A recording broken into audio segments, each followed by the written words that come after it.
Hello, America. Welcome to the Junto Podcast, where we promote the practical applications of critical thinking and bold creativity. I am your host, Edgar Mills. Thanks for joining us.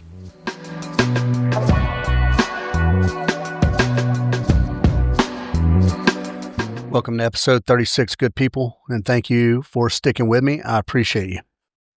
So what's the topic of the day? Can you be punk rock and be conservative in your politics? When you were young and wild and crazy and you were a punk and you call yourself punk, is that the domain of the left only in political terms? I don't think so. I think one of the most punk rock things you can do these days is to stand up and speak loudly on your conservative beliefs. That's how you get ostracized and criticized and isolated and canceled these days, is to be conservative proudly. Yeah. So, well, first of all, what does it mean to be conservative? People apply there are definitions that are convenient to them. So I'm going to try to apply some definition to what I think. If we get rid of all the jargon, right, all the political jargon, and if we disregard all these think tank definitions and whatnot and speak plainly, I really do believe that conservatism is just common sense living, is what I believe. And some of the things that, you might believe in God, or at least have a respect for general sort of Judeo-Christian values that the West has. As a conservative, you might love your country, even with all its flaws, and recognize that Western civilization has, in fact, pulled hundreds of millions of people out of poverty. And you might have an appreciation for that. You might believe in free markets and voluntary exchange. You might believe that people should have sort of a hard work ethic. You might believe that you should pay your debts, whatever those debts are. Now, we can talk about debt slavery on another podcast, but you might have a strong value for family. Yeah. You might believe that you can still make a deal on a handshake. You might believe that giving a handshake is as good as giving your word, is as good as signing a contract. Those are some things that I think are conservative sort of ideals. As a conservative these days, you might be, skeptical of big government. You might be skeptical of whatever the latest social engineering fad is. You might be skeptical of the intellectual, the credentialed class who lecture us all from their position of superiority, yet who never actually get their hands dirty in the goings-ons of everyday life. And as a conservative these days, you might believe in individual freedom. You might believe that individual freedom and personal responsibility are inextricably connected. Yeah, you might believe those things. Because without freedom and responsibility, freedom without responsibility can turn into like some kind of lawless chaos, right? Some hedonistic, lawless society, but given human nature, somebody's going to violate. And then we got some chaos, some madness. Now, I know the word anarchy is closely associated with being punk rock, but we'll get into that in a little bit. So those are all the things, right, that I attach to conservatism. Not MAGA, not Donald Trump is the savior, not cronyism, not even consumerism. Free markets, yes. Rampant consumerism, no. So I'm applying my definitions as well. I think they're widely accepted, but yeah. So from what I believe to be punk rock, right? The tenets early in the punk rock days, right? What did punk rock, what did punk celebrate? we can call it radical individualism if you want. They celebrated absolute contempt for conformity, and they celebrated and they made a deliberate effort to be offensive, to offend the groupthink, the herd, to offend what was pushed upon us as the way you should be. Nonconformists, right? Nonconformists. Sometimes just contrarian, just for the sake of being contrarian. But these days, in the modern day, the loudest, most conformist herd out there is the woke left, the progressives. And they control every major institution, folks. The left controls every big tech, academia, news media, politics. Yeah, Donald Trump's in office. And yeah, even Republicans have majorities, but they're not conservatives. So to me, a genuinely punk rock position today is to be kind of a right-leaning sort of conservative libertarian, because that's what gets you demonetized and deplatformed and isolated and sometimes physically attacked by the mob, by the friggin' herd mentality, whether they're paid agitators or genuine zealots, whatever. You go out as a conservative in a major city street and see what happens. So if you're a lefty and you're out at an entertainment venue, right? You're out with some live music or just something, like Piedmont Park, for instance, and there's some kind of little festival going on, and you look all punk rock. You're wearing the uniform, right? You're all edgy. You got fucking whatever color hair, and you're saying the progressives, the progressive party lines, and everybody's nodding along with you, and everybody loves you. You're an ally. You're an ally. Okay, you dress the same way. You look the same. You look the part, right? You have your boots and spikes and chains and everything that you have. And in the same exact environment, then you say something remotely conservative and watch the crowd turn on you. Watch them turn on you. That's punk rock, isn't it? Nonconformity. So back in the day, punks sort of, socially speaking, I mean, they rejected, they spit in the face of like corporatism and consumerism and these white collar career dudes, and they rejected the rules of your standard, polite society. They didn't want to look like everyone else. And largely, I mean, you can argue that that it was a fashion. It started out sort of superficial, I think. I think we can agree that punk rock started out superficial. And not just a rejection of whatever the current end fad was. A lot of punk rock that I knew when I was young, it was just out of sort of socioeconomic. I couldn't afford nice, hip, fashionable clothes anyway. So yeah, you just cut the sleeves off and wear your dad's work boots and boom, you're a punk. You're a punk rocker. But yeah, then the music, you know what I mean? An appreciation for the really, really just bare bones, hard music. And it was voluntary chaos. Yeah, it was voluntary chaos. They wanted to create chaos just to make other people uncomfortable. And it was hardcore individualism and somewhat self-reliance. Even the punks sort of formed little groups there. That's nature. You gravitate toward people similar to you. But they took full advantage of their God-given right to offend any and everyone because free speech existed. Yeah, free speech existed. It still sort of exists, I guess. Right? It does. Whether you can do it on any given platform or not, it's a whole nother thing. I can still say what I want to say. In America, definitely not the UK, where arguably punk was born, but some people will say the US.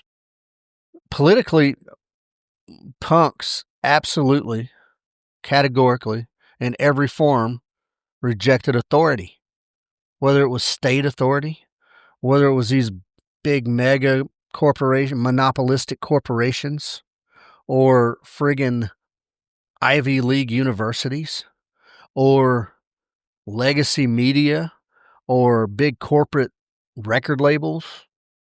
And also, and this is very important here, is they also rejected these self-appointed sort of gatekeepers that were within the punk rock scene itself. You've got these self-appointed types who believe that they're somehow the trendsetters or the rule makers within the subgenre there.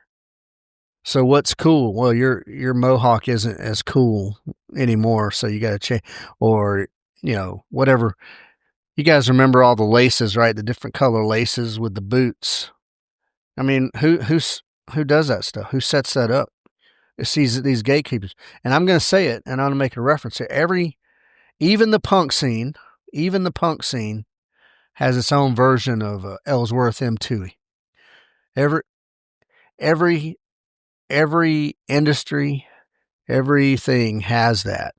They have that guy who believes he is the one who sets the pace for what everyone else should or shouldn't do or thinks cool or acceptable. And the general rule of punk rock, I'd rather be a hated misfit than a loved conformist. Conformity was the worst. That was the worst sin amongst the punks. And I latched onto that, folks. I latched onto that and took it fairly to heart. In today's society, folks, the ultimate conformity is the performative woke leftist progressivism. That shit is the new friggin' corporate standard. You get in line or you get dismissed. And if you're a real punk, if you call yourself a punk, if you were a punk, then you reject that conformity. So I'm on Facebook with this one page. I want to say it's called Punk Rock Conservatives. And I haven't been active on it I've been just I'm just lurking in the background. There's always somebody going back and forth. I believe there's a lot of trolls on that page probably. And some people say some semi-thoughtful things on there. But somebody posted a photo, and I don't know if it was a troll posting a photo of this guy, but it was this guy. He was wearing some whatever outfit. He looked some version of a punk rock outfit, and he was wearing a mask, and it was like a COVID type mask, and he was throwing up like a peace sign or something, and it says, "It's punk to mask up." I can't think of anything less punk rock. I can't think of anything more conformist than to fall in line with what was going on during that that COVID madness. I don't know. What are your thoughts on that? Was it very punk rock to mask up, or was it just responsible? Was that just a responsible thing to do? You let me know. You reach out and let me know. So some of the very early bands, right? And when did punk come along? Early mid 70s, early 70s. Now, I know, generally speaking, folks, the Kinks aren't considered punk. They're not punk. They're just some British rock, whatever. But they had, to me, a very early sound that led into some pretty. Yeah, I like the Kinks. Anyway, but yeah, later on, 75, 76, something. I was young. I was a wee lad. The Ramones, obviously, right? And most of you know probably that Johnny Ramone was a Republican. Yeah, he never denied that. I think he might even said that liberalism is a mental disorder. But yeah, they were very punk rock. New York, Queens, I think. And then the Sex Pistols was one of the early British. What do you think, they were manufactured or not? Whatever. But the Sex Pistols were very, very influential in the punk scene. And then one of my favorites and yours, Fear. Yeah, they were awesome. One of the most punk rock things ever was in 1981, In 1981, Fear was the musical guest on Saturday Night Live. Now, they were given, just like all things on Saturday Night Live, very like scripted and very whatever. Well, leaving on the trip. Now, this is the way I read it, right? As they were cruising to the venue, the Saturday Night Live, studios, this dude was collecting up punks off the street. We're like, hey, let's go do this. And they did I Love Living in the City, I think, on live television, on network television. And then it went out of control, man. And then the punks were up just smashing shit. That was one of the most punk rock things you'll ever see on network television. And that happened. Yep. Who else? Let's see. The Damned. Yeah, they're pretty serious. Early Black Flag, folks. You say whatever you want. Like all these things I'm naming off now everybody considers just classic rock. But yeah, Black Flag. Yeah, Henry Rollins went left, pretty left later on. He's very much a bootlicker now, and it was kind of funny because he hated cops a lot, Henry Rollins. But now he's a lefty. It's very weird. It's weird how lefties hate cops but love big government. I don't understand that, but anyway. Yeah, Black Flag was good though. They were awesome. Who else? Later on, in the later 80s, I think, Minor Threat. Yeah. So I think they were kind of straight edge there a little bit, but they were still very much anti-corporation, anti-state. You know what I mean? And then now I don't know, a lot of punk rockers from the 70s and 80s sort of age out, right? You think that? And that's what we're talking about now. One of the questions that prompted this podcast was someone posed the question is, why are so many old punks now just conservatives? And we'll get to that. But some of the guys age out of the edgy music. You find your happy space, your zone there, and you don't go beyond that. I like exploring new music. I like exploring new music. So some of the bands out there today, and I mean, since 2020, I mean, newish, but who are still like pretty truly punk rock as far as independent and just edgy. And I recommend, God damn it. Stand by. Little interruption. All right. Anyway, here we go. Where did I pick off? Sorry about that interruption, folks. All right.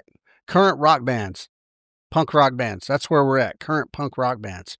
Who's out there today that is edgy, that is hard? There's a band called Smirk. Yeah. Pretty serious business. There's one called Billiam, and I think they're Australian. Billiam, like William, except with a B. There's a Philly band called Extradition that is pretty damn good. Let's see, who else? Who else? Gel is good. I want to say they're out of New Jersey, somewhere up there, New York or New Jersey. Scowl is yeah. I think they got a female front, and it's pretty hardcore. Let me look them up real quick. Scowl. All of these bands I'm talking about, if you listen to them, man, they're hard. They're very hard. Out of California. Yeah. Yeah. So the lead singer is Cat Moss, and they're so hard. Like they've been kicked out of venues for being too rowdy. Yeah. Anyway, Scowl. Yeah, give them a listen for sure. And then there's a band. I'm still on the fence with this band. It's called Spy, but their they got a lot of like feedback and stuff going on. I don't know. I'm still undecided about them, but they're pretty good. But all of these are like, and when I say proper punk, folks, I'm talking about like small unknown record labels are just putting shit out and like on YouTube, you know what I mean? Like, and they're all very, very raw in the punk rock sense, you know? And they all very much are, well, they're not corporatized. They're not packaged and marketed and corporatized. And what's more and more important to me today, as it was in the 80s, is they're not really ideological purists in the sense that you got to be a lefty or a righty or whatever. You know what I'm saying?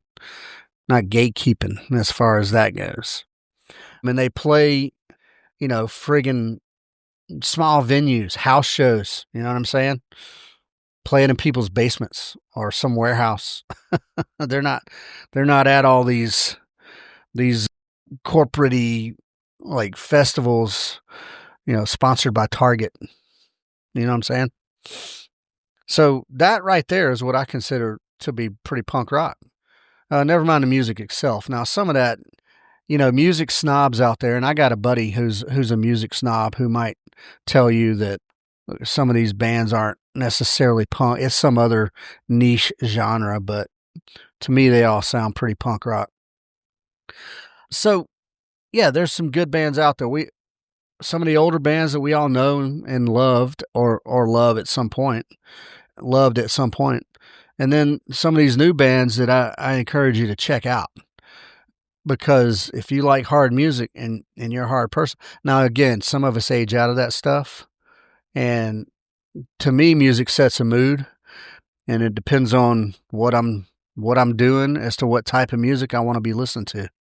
Because I could just as easily be listening to, Ralph Stanley, do some bluegrass, or John Coltrane, do some jazz. So anyway, yeah, new bands that are proper punk rock bands.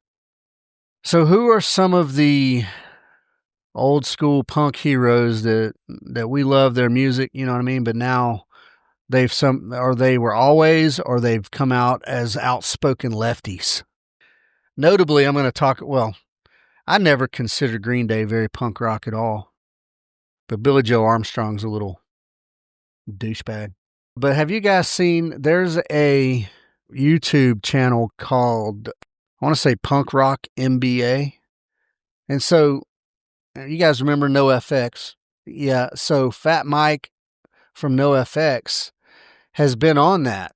And that is a very much what I would consider anti-punk.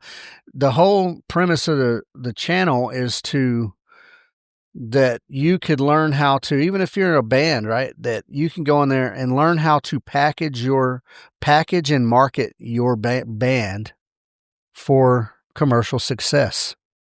Yeah. and I guess, even the most punk rock of the most punk rock, yeah, you want to get successful, I suppose.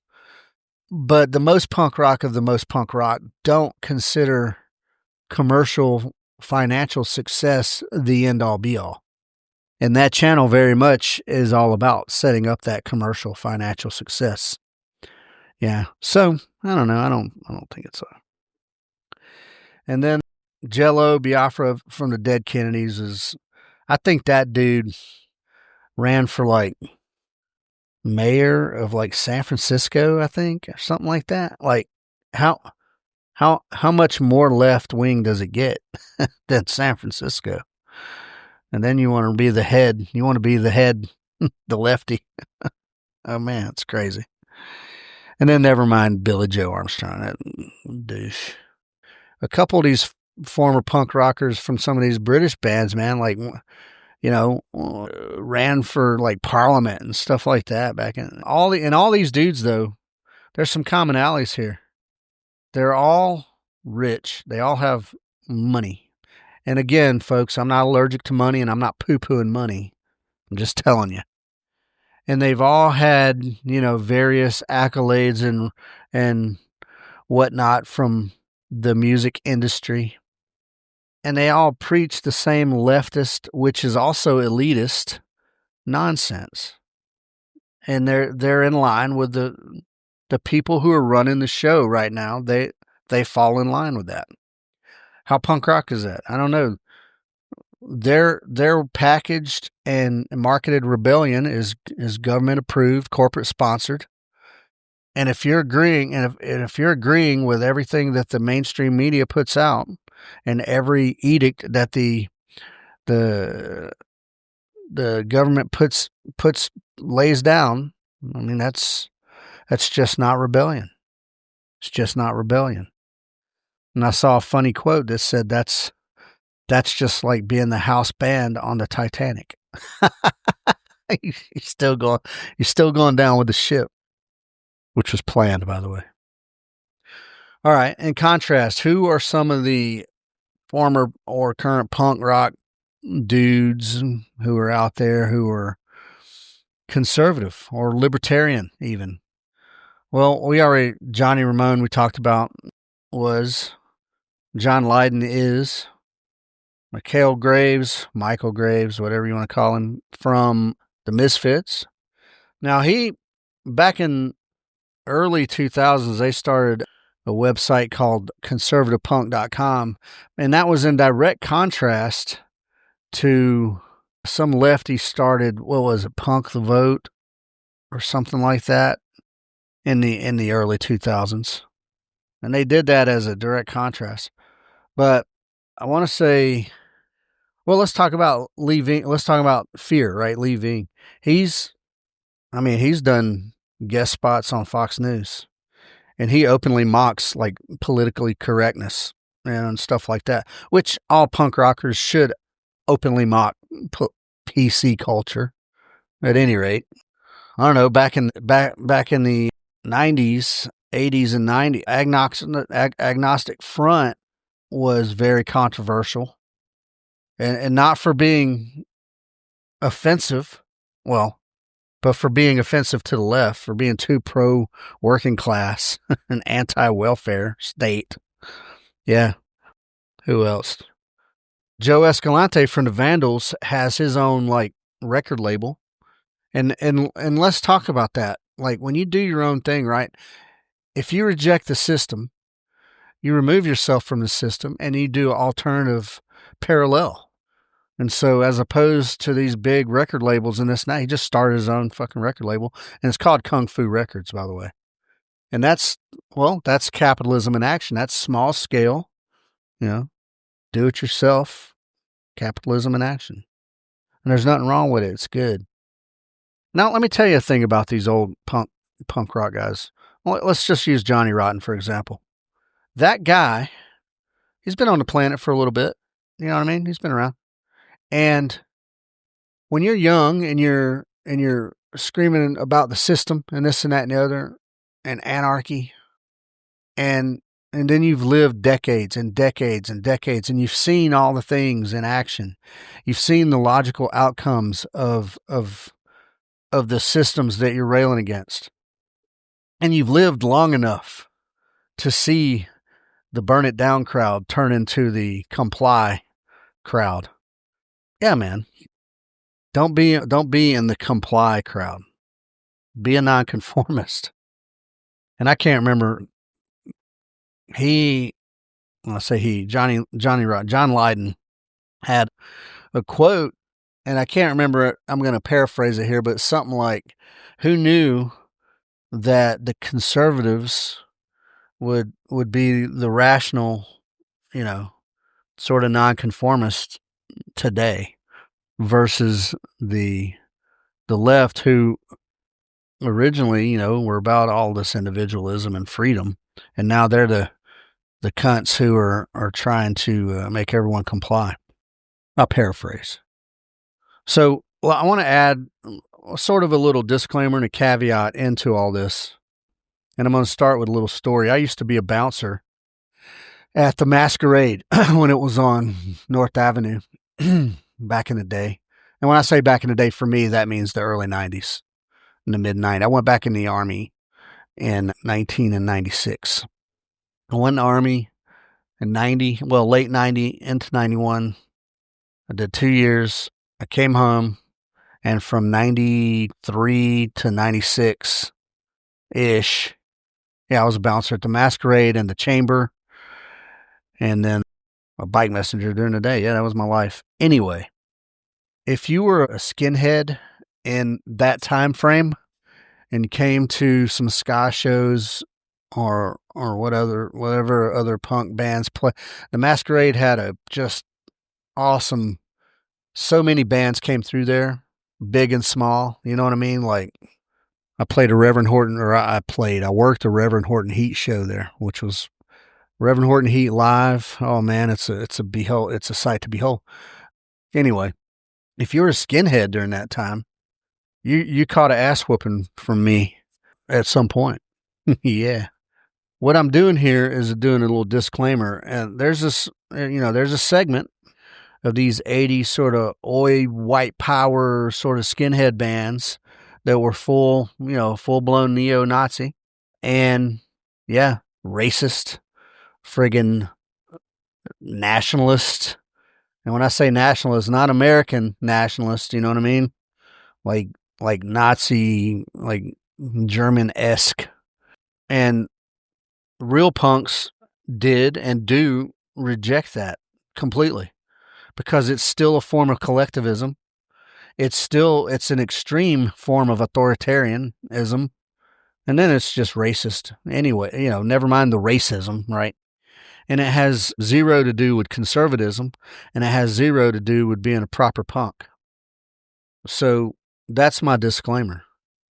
And if you are a lefty or even a moderate politically, and you immediately, when somebody says punk rock conservative, and you immediately think Nazi, then you're not a critical thinker.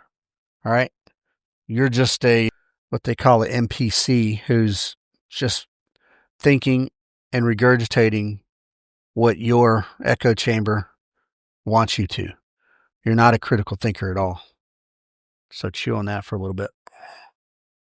Because again, as I defined earlier, I think true conservatism, one, is about individual liberty, free speech, and yeah, even dare I say secure borders and personal responsibility, but not racial hatred.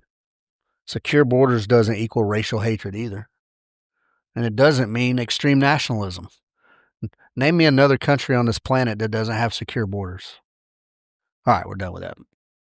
And the left, who consider themselves to be punk rockers, they claim to hate the system, right? And they will say that, Donald Trump is the system or Republican is the system. Well, I got news for you. The Constitution does expressly state that we are a Republican constitutional republic, right? A Republican form of government is guaranteed under the Constitution. But I mean the Republican Party, right? You conflate the two. And then you claim to hate the system while stroking the cock of the system. Who do you think, what do you think government program, there's some catchphrase floating around there right now. If you give somebody the power to feed you, you're also giving them the power to starve you, right? The government is not benevolent. It's going to do what's in its interest. If it's in its interest to give you free food stamps for votes, but believe me, if the welfare class voted Republican, guess what?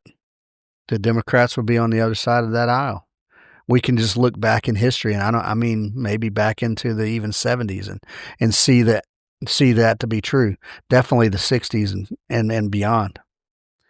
So if you're a lefty punk rocker and you claim to hate the system, you're doing something you're not. There's a contradiction there. All right. What's one of the number one guidelines, right? Punk rock, right? I'm not going to say rules because that in itself is contradictory. Reject conformity. That's a part of the ethos of punk rock. Distrust authority. That's a part of the ethos of punk rock. And then lesser is, basically a do-it-yourself self-reliance. Start your own label, right? Do your own thing. Sing the way you want to sing. Play what you want to play. And then another lesser but even equally is the freedom to offend. the easily offended. That's the First Amendment all day, every day, good people. Modern leftism violates every single one of those tenets of ethos because they want to impose hate speech, codes and whatnot.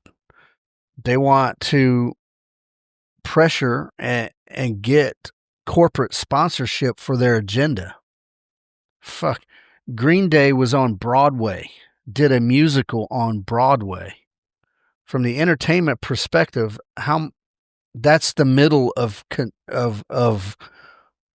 corporate sponsorship and capitalism and commercialism. That's the middle. That's the nexus. Well, and then on the East Coast, my bad. Hollywood is for the West Coast. Yeah, fucking Broadway musicals, man. God dang. And then I mentioned earlier the Punk Rock MBA YouTube channel. How to market and package and commercialize your punk rock. That's lefty stuff, man. That's lefty stuff. Or their absolute obedience to academia, to Ivy League friggin' elitism. That ain't very punk rock. I tell you that. You can't claim to be anti-system and then beg for government solutions and government subsidy and corporate approval. It doesn't get any more conformist than that. So logically speaking, if you stand for small government, individual rights, to include gun rights, right? Free speech, individual responsibility. That right there is genuinely anti-system, folks, because the system's trying to crush all of those things. The system, as it is, even the Republicans, they hate you for those things because those things deny them maximum control over you. So I asked the question earlier. I said it. Someone else asked the question. I'm just repeating it. Why are there so many older, middle-aged, when you were punk rock and then you turn into a middle-aged conservative? Well, we all take that journey, from teenhood to adult, reality, right? Reality does set in to us a little bit. I'm not going to minimize the reality of teen angst, but you're looking at the world through a limited perspective. And the older you get, hopefully the broader your aperture gets, the wider it gets. But I'm reminded of a quote, and this quote's been around for a few centuries, and I tried to find the source of this quote, and I cannot. So it's an unattributed quote, but it goes like this. If you're not a liberal at the age of 20, you have no heart. If you're not a conservative at the age of 40, you have no brain. That's reality setting in, folks. That's reality setting in. And that quote's about, been around for about 300 years at least. We start out, young, full of vigor and idealism of whatever flavor, but we pretty early, especially me, I can say that I had a pretty early anger and distrust of authority. And that's to include my parents, teachers, even, especially cops, religious institution. And, to some degree, even when I was young, maybe, I don't want to say capitalism. I wasn't too up on like politics as it was, but especially as it pertains to economics. So, and a lot of people start out like that. You start out idealistic and ready to fight for your whatever you think your cause is. And then we start to grow up, though. We start to age and we start to see the realities of the world. And now, when we pay taxes, folks, and that's enough. If that's not enough, holy shit, it ought to be. Then we have kids and we see how the society, the external influences that the society poses on our kids. And some of us start businesses and we're like, oh man, we see the struggles of like the roadblocks. Yeah.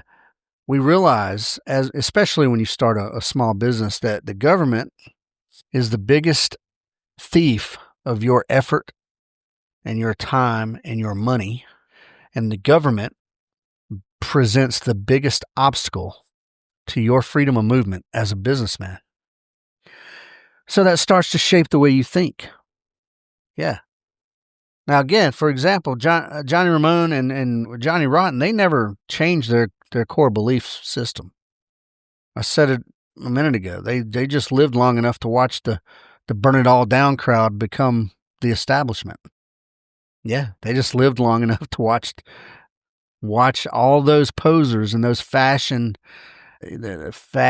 chasers. They became the establishment, and then you realize that, like, yeah. And maturity will lead you to the realization that, now this is two very profound things I'm about to say here. One, that anarchy doesn't scale, folks. Anarchy, it's okay in its isolated forms. And neither does socialism. And socialism just flat out doesn't work. It works on small scale, folks. And I've said this before. Communism will work in a community of 100 people. Maybe. Let's say it'll work in a community of 20 people who all have the same ideology. But even if it was 100 people, somebody in that group is going to start to reject something. And then that's it. It doesn't scale, folks. It doesn't scale. And it takes maturity to make you understand that. Age, life. And as an adult, the only truly punk rock political position is, one, maximum individual liberty paired with personal responsibility. And that's exactly what libertarianism is. And honest conservatism. Libertarian is the most punk rock political platform out there, folks. That the menu is very small, right? We got Republicans, Democrats, Libertarians, and then some rando, then a bunch of randos. Very niche. Libertarianism is the most punk rock as far as ideology goes. And that's what's on the menu right there. Well, what makes you say that, Edgar? Why? What makes libertarianism punk rock? Well, the libertarian platform, generally speaking, believes that we should eliminate victimless crimes. If there is no victim, there is no crime. It's just a contract dispute at some point. Well, even with contract dispute, there's a victim. Yeah. What would that do for the criminal justice reform? Libertarian platform believes that all taxation is theft. However, taxation should be voluntary. Let's see how many Democrats voluntarily pay taxes if there were no tax. Libertarianism believes in the absolute right to self-defense. Yeah. Libertarianism believes in the property rights. If you worked for a thing and you own that thing, that's your thing. Anybody else doesn't have a right to that thing unless you voluntarily share that thing. All things are not communal. Libertarianism absolutely rejects corporate bailouts, government to corporate bailouts. If you want to rage against the system, rage against it. That's it right there. No corporate bailouts. If your gigantic behemoth monopolistic corporation fails, well, so be it. Libertarianism does not believe in speech law. Hate speech, a savage hypocrisy. Yeah, that was from South Park. Hate speech is a savage hypocrisy. Just like hate crime is a savage hypocrisy. And some people, now I'm not an absolutist, folks, but some people strongly believe that there is no free speech without all free speech. You should be able to state a position without being canceled, or certainly litigation against you. Punk rock embodied these things early. Yeah, think back when you were a punk rocker in the 80s, right? You and a couple of homies rented a friggin' like a storage unit or something and lived in it. You printed your own t-shirts and your own zines, made your own tapes and eventually your own CDs, sold your own merch at your own show. And if you didn't have a table full of merch, if you didn't have somebody's girlfriend sitting at the table during your show, before and after your show, you were out there selling your own shit. You might have carried a blade, or me, I carried brass knuckles. Yeah, when I was a bouncer. I mean, I just carried them everywhere, but used them a few times as a bouncer. And your whole attitude was everybody else can fuck off. I'm doing what I do. It doesn't get any more libertarian than that. Yeah, it doesn't get any more libertarian than that. So in one of my episodes, I want to say maybe episode 31-ish, we talked about, can you separate the art from the artist? When you know, all your favorite musician, you know, when he's out there spouting off his political views and you disagree with those political views, can you still like the music and just disregard the dude? Yeah, you can. I think we came to a conclusion sort of that you can do that. There's probably a line somewhere that you have yours, right? But I got news for you. I thought the dead Kennedys were, I love the dead Kennedys, right? But they're big libs. Yeah. I don't like liberal perspectives, but I like the dead Kennedys. What about the Sex Pistols? Yeah. Can you wear a Sex Pistols shirt to your local BLM rally? Or are they gonna pile on you because John Lydon came out 3 decades later and said, I vote for Trump? The power of punk rock music was in the rebellion for rebellion's sake. It was hard music. It wasn't inherently political. Like I said, I think, you know, I had this conversation with one of my sons, was punk rock kind of started out, it was a little superficial. I mean, you can look at some of there were some social, you know, commentaries there, but it was in the hardness and the rejection of whatever the top 40 music was. It wasn't in whatever, you know, whatever pre-approved political cause that the lead singer was shilling for. You know what I'm saying? It was in the physicality. Yeah, to be punk rock was to be very physical. Yeah. There was some shows where you would get the shit beat out of you. Yeah, it was rough. And it was a release. It was an individual release amongst people who also felt the need for a release. Yeah. It was so you can separate whatever the singer's politics are from the quality. And when I say quality, I don't even necessarily mean technical, artistic quality. I mean just the feeling, whatever feeling you get from it, the rage or the freedom or whatever you get from that. You can separate that. You can do it. So I'm going to leave you with this. If your version of being a punk, and I say that with finger quotes, requires some kind of ideological conformity or some kind of censorship or oppression of wrong think, somebody who's not on the same ideological wave, then you're not punk at all, and you never were. And I'll stand on it. You're just another conformist douchebag dancing along with your party-approved punk uniform. That's my thoughts. All right, good people. Thanks for listening to yet another rant. Please, I got one more seat available for the land navigation course, which starts this Friday. So we are about 4 days out from the 3-day land navigation course. And you can find it on twoteamguys.com. Please sign up. Baby It's Cold Outside is coming up on 20 December. And that's I think, pistol match. And you can find that on ospreyshootingsolutions.com. Please continue listening to the Junto podcast and go back and catch episodes that maybe you haven't heard yet and share your opinions on the things I'm sharing. I'm not posing these things to tell you I'm right, wrong, or otherwise. I'm just giving you an opinion on a topic. Some of them I hold very dearly. Some of them I'm just posing questions to be pondered. At any rate, give them a listen. thejuntopodcast.com.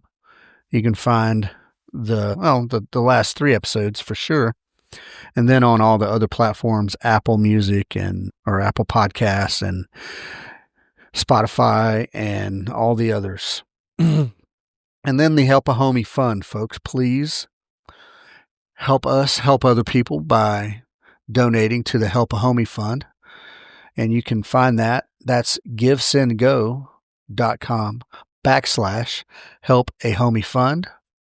And those funds that are donated go to help people who need help. I mean, like something as simple as me going and buying a to-go meal to give to a guy on the street, or possibly maybe buying a jacket as the weather's getting colder, or a blanket for some dude out on the street who needs it. Things like that. So consider that, if you will. And other than that, folks, please reach out to me. Appreciate the feedback. I encourage the feedback. And I like hearing from people out in the wild. So please do. Okay, folks. Thanks very much for listening. I appreciate you. Take care. Have good manners with people. Treat everybody with some basic mutual respect. Okay. I love you guys. Take care.